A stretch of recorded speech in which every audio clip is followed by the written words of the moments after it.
LinkedIn presents.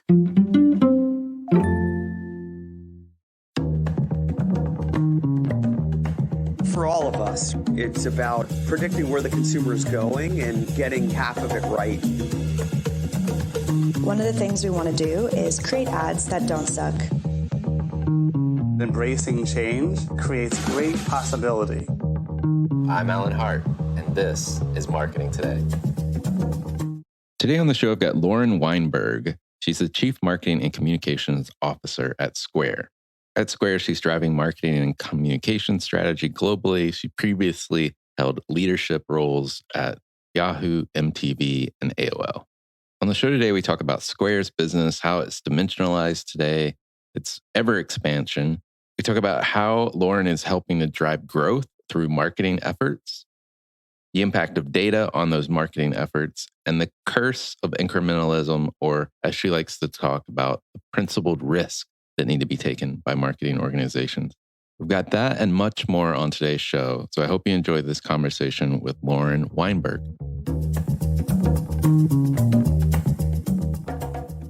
Well, Lauren, welcome to the show.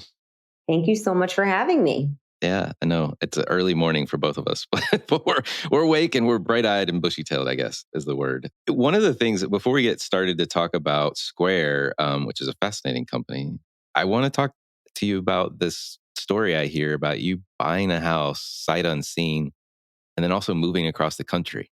Tell me more about this.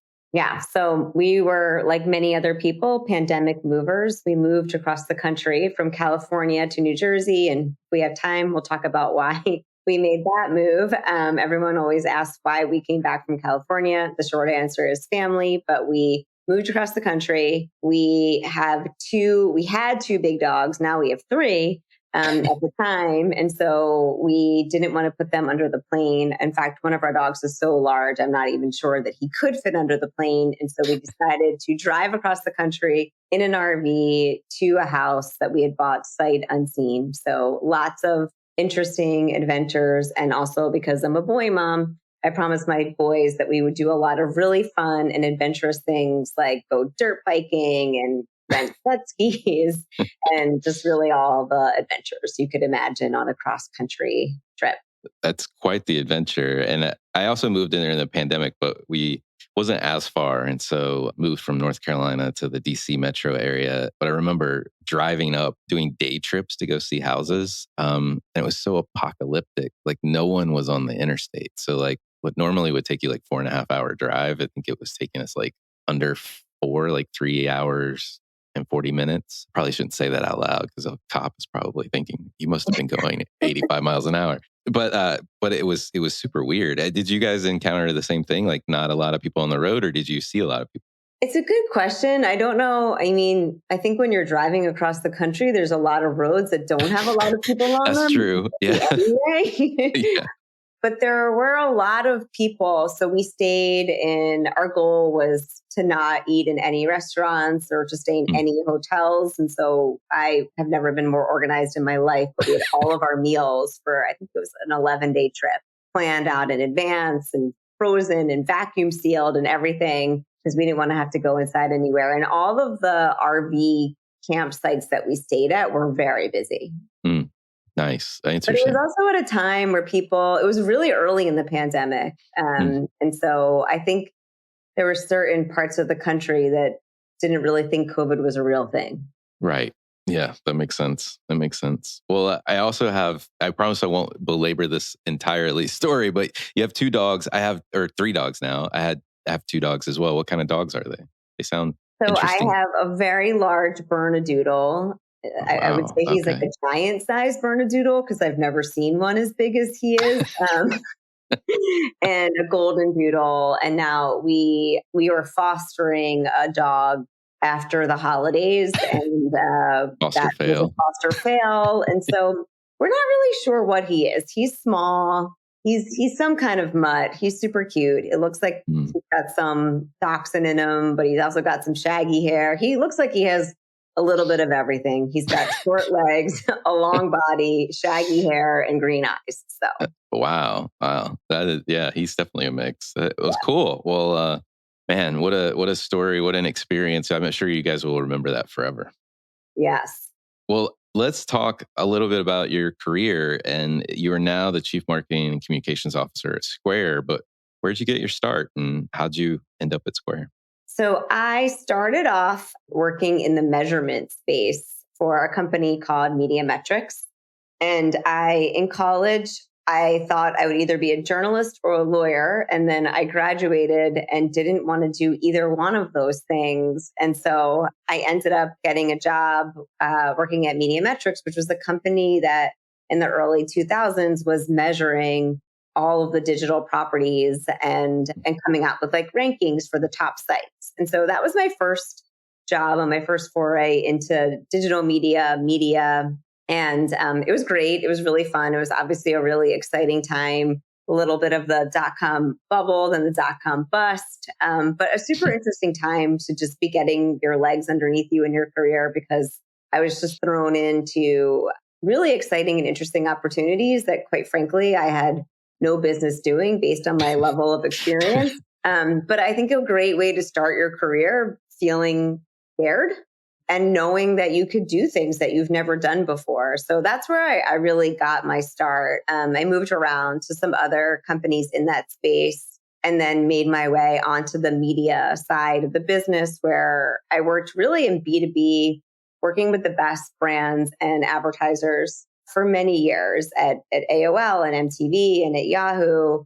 And I was at Yahoo for 6 years before I went to Square. And when I was about halfway through my time at Yahoo, I made a switch from being on the B2B side to the consumer side and really started doing more. I was always involved in marketing, but started overseeing execution of our marketing strategy. And then I had this aha moment where I thought, wow, this is the thing I should have been doing all along. I really love this. And after I left Yahoo, decided that I loved marketing, but wanted to get out of the media space for the first time in my career. And I went and started my own company after leaving Yahoo and did that for a little while, which was essentially doing like consulting and advising in the space, but for all clients that were not in the media space. It was a little test for myself to see if the skill set that I had was really going to be applicable in other areas. And then I got a call from Square, which seemed just like really like perfect timing because I had been running my own business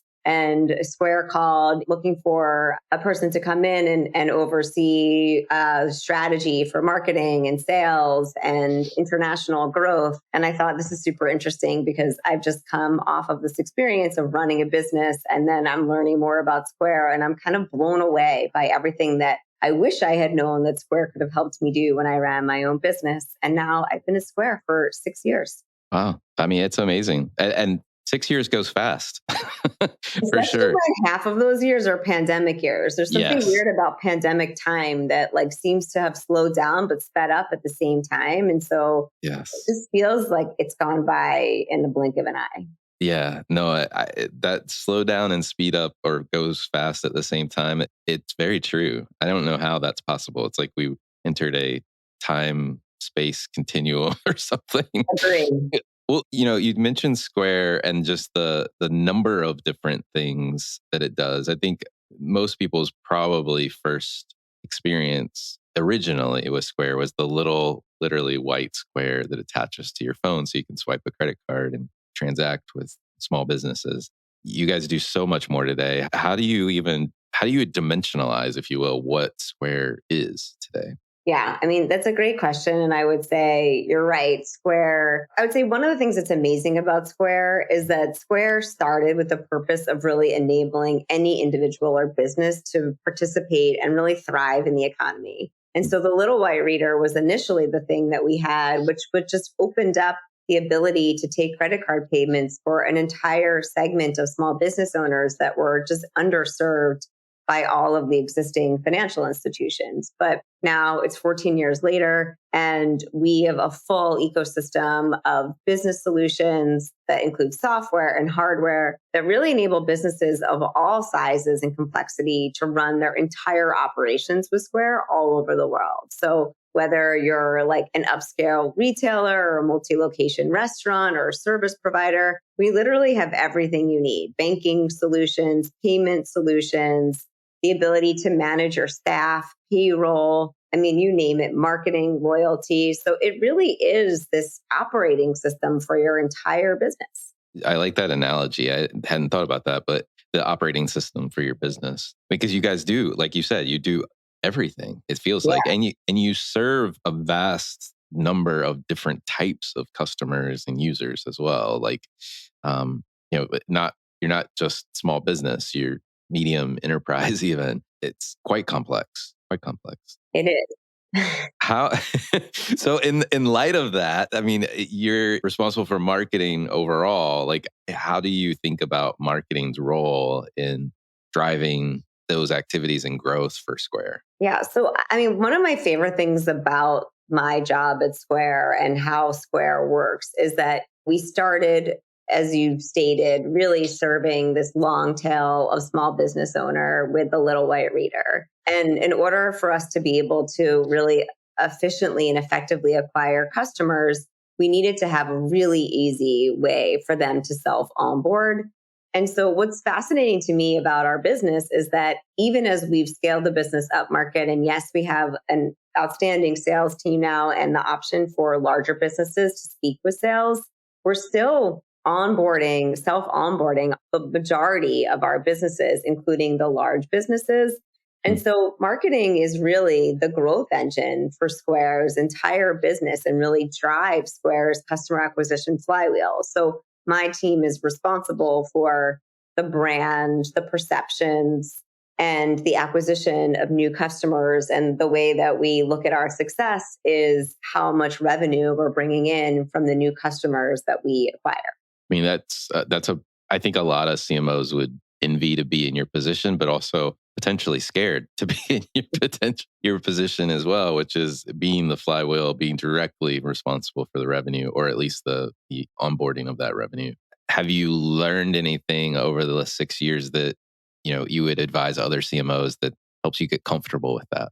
So I talk to my team about this all the time, actually. And I think that the way you described it is right. I always say it's a blessing and a curse. Yeah. It's a blessing because everybody cares about what we're doing because it's such an important part of the growth engine. And so all of your product partners are very invested in what you're doing. And the curse is that everybody cares about what you're doing. And so everybody has an opinion about what you're doing. But I think it depends on who you are. Personally, for me, I love it. I don't know that I love Square as well, but I think being in a position where your contributions to the business are directly tied and it's so important to everything that's happening there is a really interesting place to be. And yes, it's a lot of pressure and there's accountability for a really big revenue goal, but it's exciting. It's fun. I don't think I would be at Square for 6 years if it wasn't really challenging and exciting and fun. And especially since COVID, I think that the whole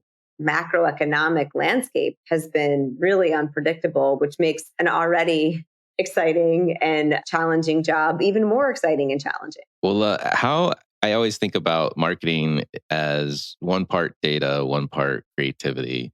How are you using data to help inform your marketing efforts and keep that flywheel moving, if you will? Yeah. I mean, I describe marketing as the same way. It's an art and a science. And I think one of the things that Square has always done a great job at long before I ever got there was really using data.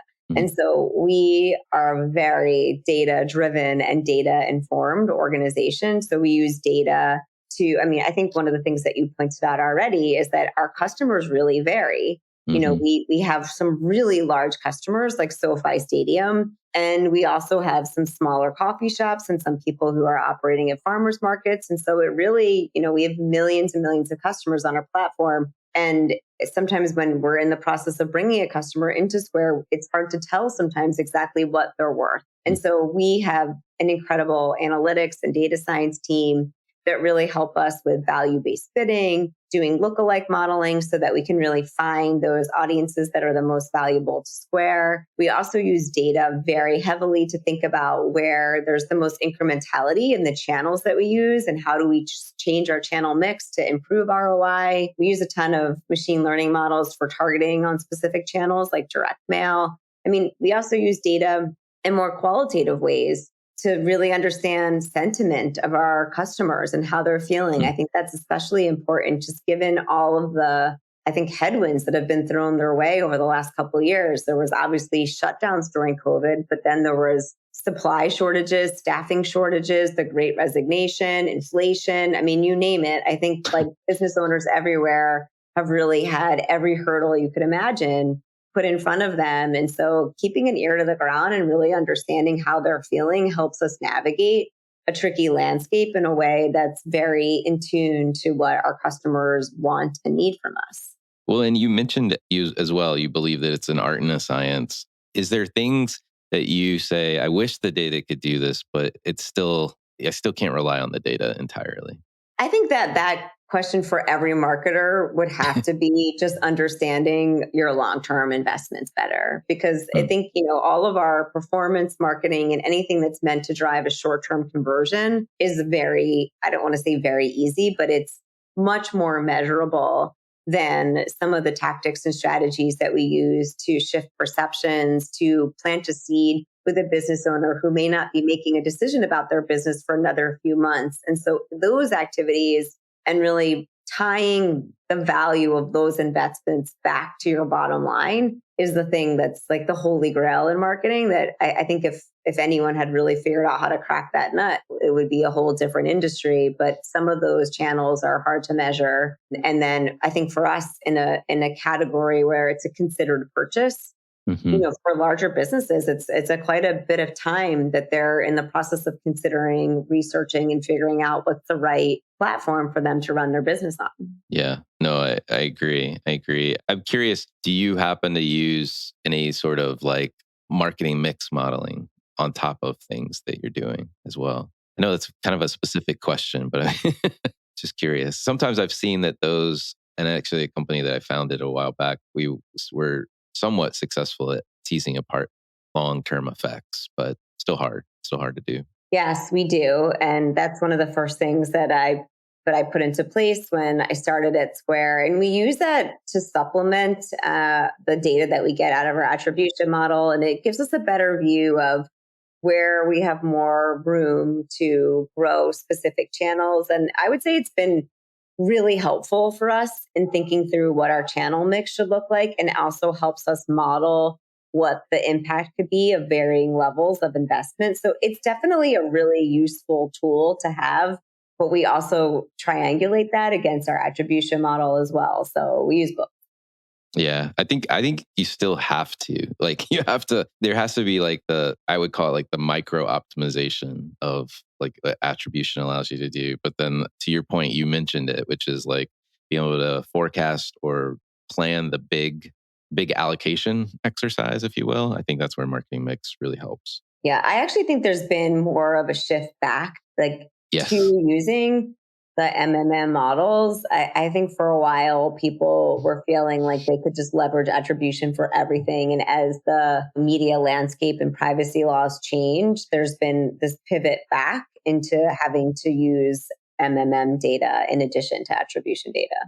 Yeah, I agree. And I think MMM models have gotten a lot better just with the statistics and math that they're using. Some of the more sophisticated ones I've seen now, use, not to geek out, but I will for a minute, that use kind of Bayesian statistic approaches that allow you to merge data that you normally couldn't have merged in a marketing mix model. Like you normally wouldn't have been able to put in the granular digital marketing data and expect it to work well with, say, TV data points. And now you can. And that's helpful. That's helpful as well. It is very helpful. I agree. Well, as Square has kind of grown and changed and the brand has shifted, how do you, all of these different audiences that we've been talking about, how do you educate them, help them understand that what Square can offer to them across so many different types of customers, if you will? Yeah, I mean, so we really think about our marketing strategy from an audience perspective.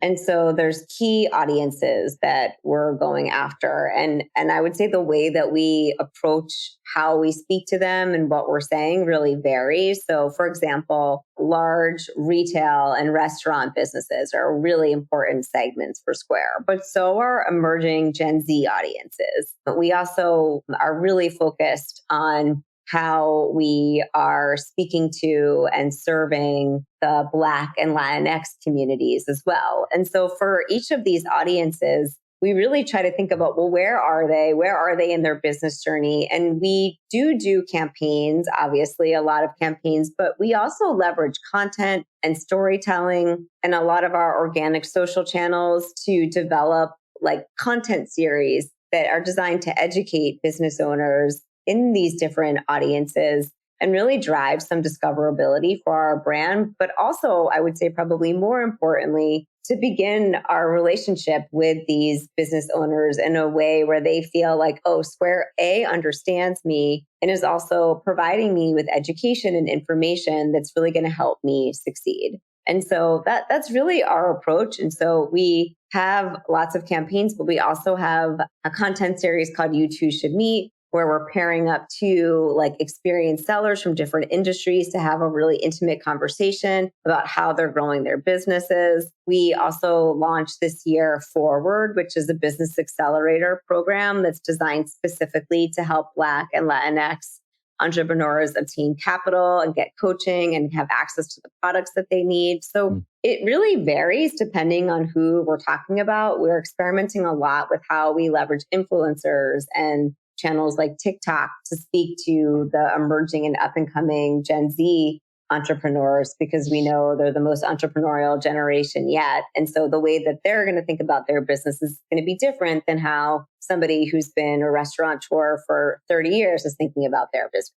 Right. And so when you're planning your marketing, is it mostly always audience first? Like who are we going to try to talk to? And then you figure out what the message or the product is that you might lead with? Is that the way to think about it? I think that I would like to say yes to that question, but the honest answer is we're working our way towards that. I think in the past, so because we're a very product centric organization and organization. Yeah. And so what happens generally for us is that we think about a couple of things when we're thinking about our plans for the years. It's what's the revenue goal that we need to go hit? How much money do we have? Then we hear from all of our product partners on what they have going on, what's coming out, what's a priority for them. And then I think we put this audience lens over it. And that's how we kind of come up with our plan for the year. Like, what are we going to do? Who is it for specifically? And so this year for planning, we actually did have a much more audience-centric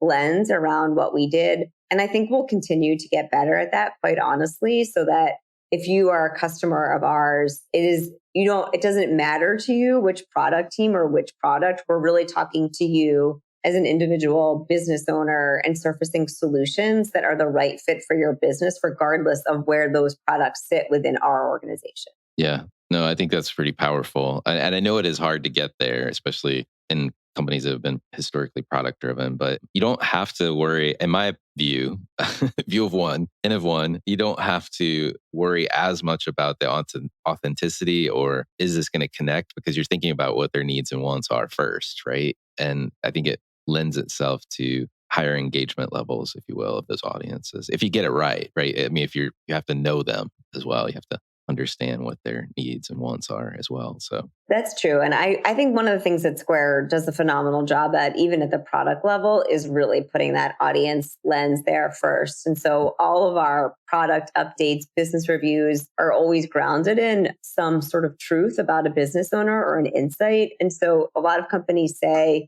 that they're really focused on the needs of their customers and what they want. And that's really true at Square. And everybody, I think from Jack all the way down in the organization, is very passionate about Square's mission and purpose. And people care deeply about making sure that the solutions and services that we put out into the world are going to enable more people to be successful. They're going to be intuitive to use, and they're really solving business owners' biggest challenges. Love that. Well, I still want to ask this question. I had it on my list but given the light that you guys have so much data on your customers, you may even have an insight into this question that I hadn't thought about before now. But we are right now in the early summer months of 2023. It's likely that all forecasts are leading to some sort of recession. It may be a mild or kind of unfelt, quote unquote, recession in the distant future. But in light of this, like,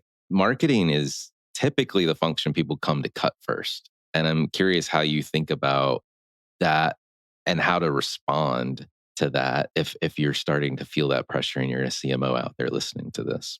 Yeah. Well, I mean, I think that everybody feels that for sure right now.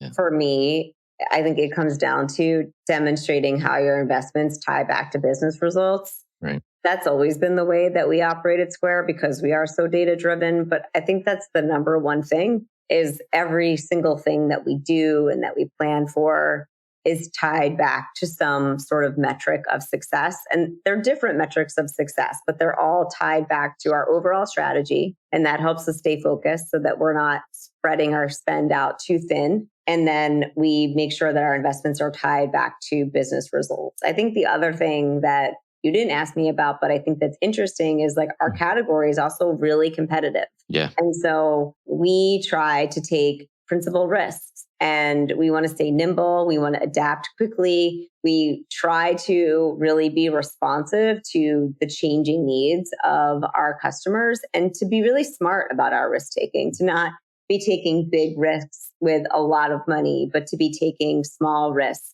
that I think help us learn and grow and stay innovative and break through in a really crowded category. I think the other thing for us is we're a super accountable organization. We tell everybody how much money we have, what we're going to deliver back to the business for that money. We report out weekly on how we're progressing against our goals. We do a quarterly business review where we talk about the things that we learned and we'll share in there. And this is something that's just very much in the DNA of the culture at Square. But hey, we thought this, we did this, it didn't work, but here's what we learned. And that type of learning is very much celebrated in the culture at the company. And so that helps too. But I think being transparent and accountable and talking about the things that you are learning from the things that have not worked well have served us really well so that we can continue to be innovative, try new things, take principled risks, and then demonstrate how we're impacting the business. Yeah. I mean, that the culture you just described, the accountability, I'll call it transparency through multiple ways and various ways and frequencies of communication, what you're doing and what the results are, and that culture of learning. I mean, that I've seen where marketers have gone wrong in the past is kind of that doesn't exist, first and foremost. And so there's constantly kind of like a buildup, if you will, of this idea of what we have to go do. And when there's a little ripple of resistance, it can create fireworks. But I think given the fact that you're constantly communicating as plans are evolving, as plans are changing, you probably eliminate that blow up potential, if you will. Do you agree? I'm curious if you've seen that at other places. Well, I will say in my time at Square, the blowups that you're mentioning, like when I first arrived at the company, were a pretty regular occurrence. And I think a lot of it was just this feeling of marketing is a black box. Right. And marketers feeling like everybody thinks that they can do marketing because that is partially true. And so there's a lot of people like, because marketing is such an important part of the growth engine at Square, you've got a lot of people very invested in what you're doing. Mm-hmm. And you have people who are very smart, who want to learn and are craving information about what they can expect from you.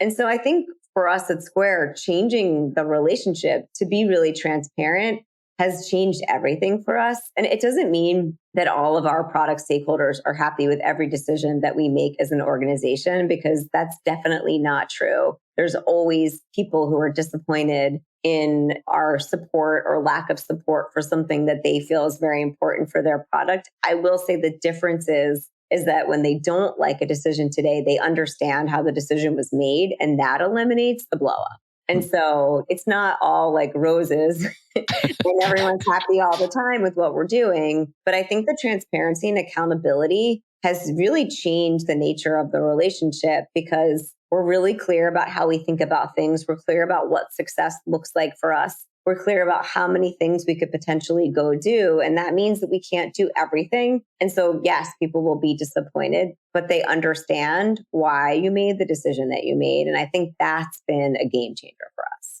I love it. I love it. Great lesson to learn. Well, one of the things we love doing on this show is to kind of switch gears and get to know you a little bit better. We know you've got 2 boys, 3 dogs. You're a glutton for punishment in a small RV going across the country. But My favorite question I ask everyone that comes on the show is, what experience of your past defines or makes up who you are today? I want to say, I mean, a lot of things have, I think, really defined who I am today.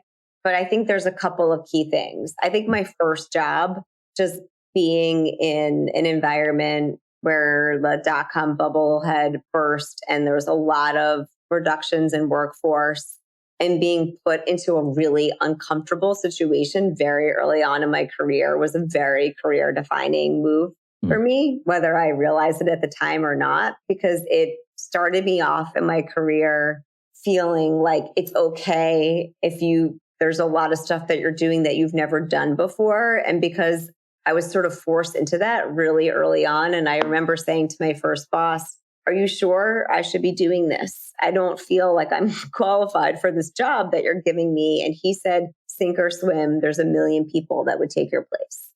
And he was very nice. It wasn't mean, but I think that sort of has always stuck with me, and I thought, yeah, I think I'll swim. And I think that sort of defined every move I've ever made in my career since that time, which is to take something that scares me and to have one foot kind of planted in something that I feel I could be successful at, and the other one in a really like wobbly place where I don't know if I can do it, but I love to learn and I'm going to try. And I think that has really just grounded me for my career to raise my hand and ask for opportunities and to make kind of these leaps of faith and trust my intuition along the way. And then I think the second thing is probably just being a boy mom. Like I love my boys. I feel like they've kind of forced me outside of my comfort zone on a daily basis. And my rule as a mom is I'll try anything one time.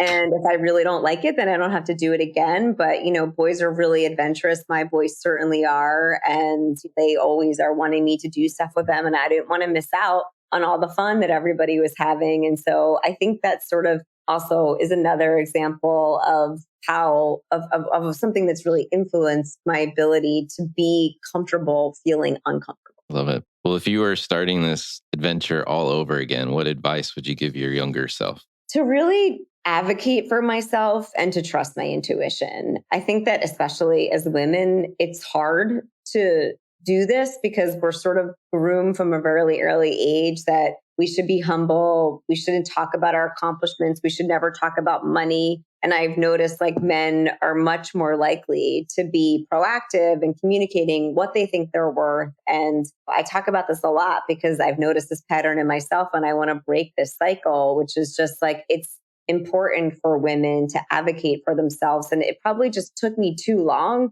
to really learn to trust my intuition and to be comfortable saying what I think I'm worth when it comes to negotiating. And it's something that I see men do really easily. And if I could go back in time, I would have just told myself to have more faith in myself and to trust my intuition more. I love that. I'm going to share that with my daughter who's 15 because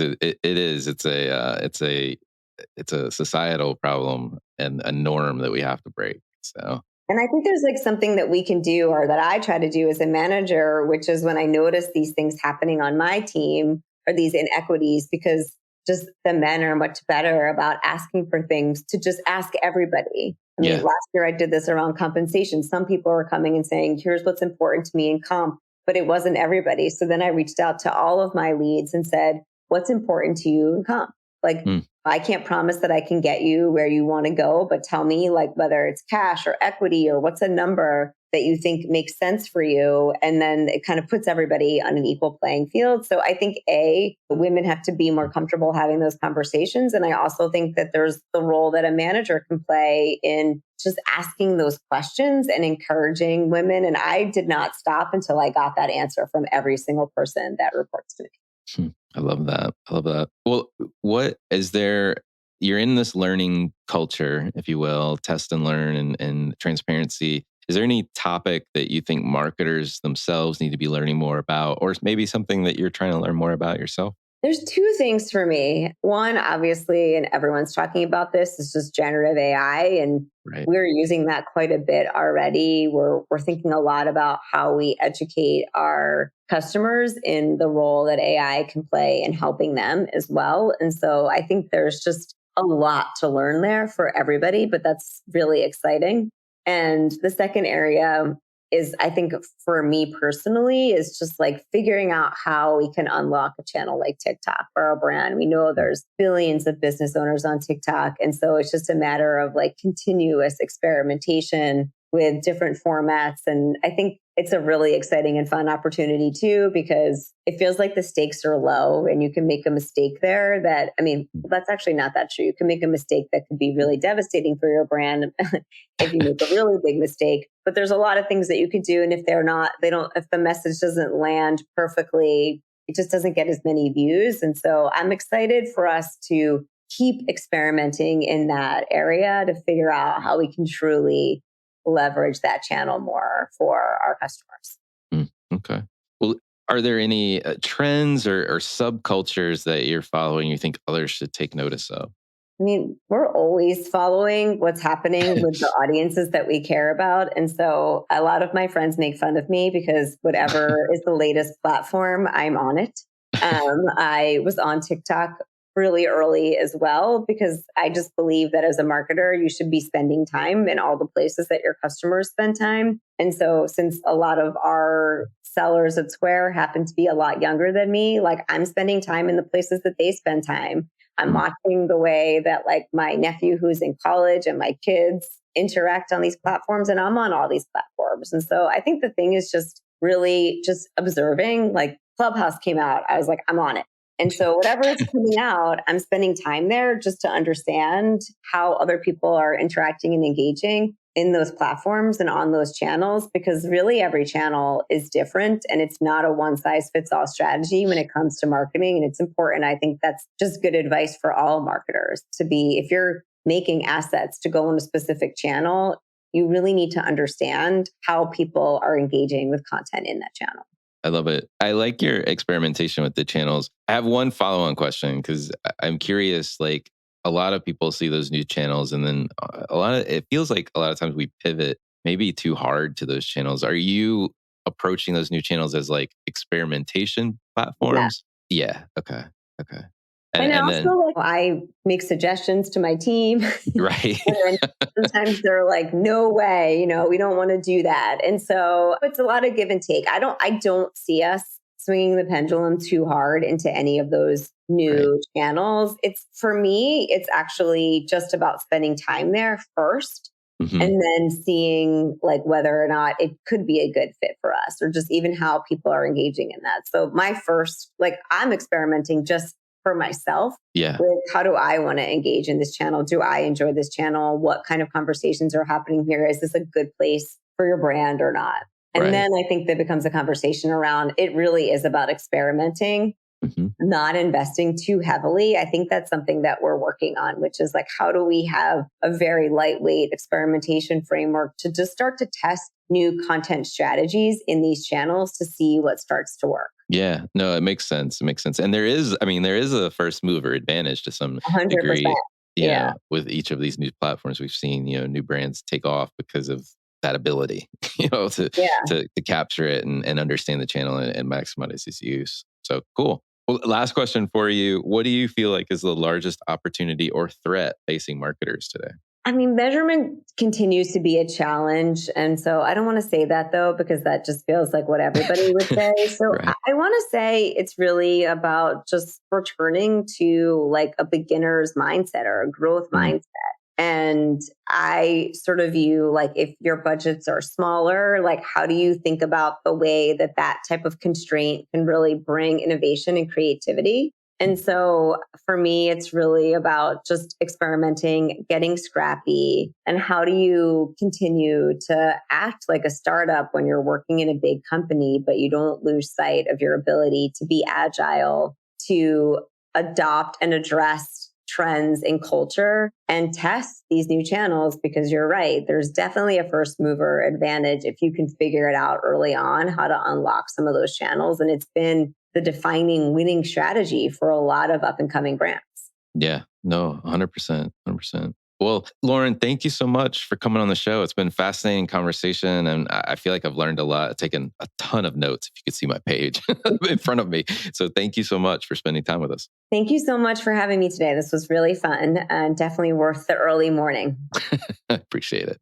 Hi, it's Alan again. Marketing Today was created and produced by me with post-production support from Sam Robertson. If you're new to Marketing Today, please feel free to write us a review on iTunes or your favorite listening platform. Don't forget to subscribe on marketingtodaypodcast.com. Tell your friends and colleagues about the show. I love hearing from listeners. You can contact me at marketingtodaypodcast.com. There you'll also find complete show notes and links to what was discussed in the episode today, and you can search our archives. I'm Alan Hart.